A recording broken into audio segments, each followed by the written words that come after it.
Bir duo qiling desak, yoshi kattadan yoshi kichikkacha 2 daqiqa duo qila olmaydi, birodar.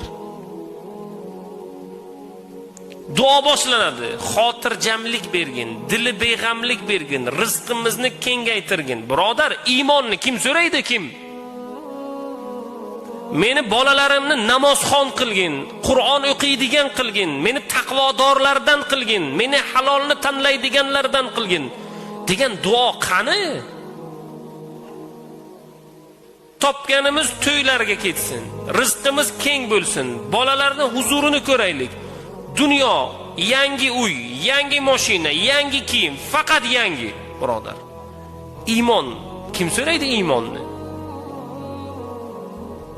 Namozlarimizni qabul bo'lishini, sirotdan o'tib ketishligimizni, bizni jannatiylardan bo'lishligimizni, Rasululloh bilan qo'shni bo'lishligimizni, dunyoda yetimlarni rahmat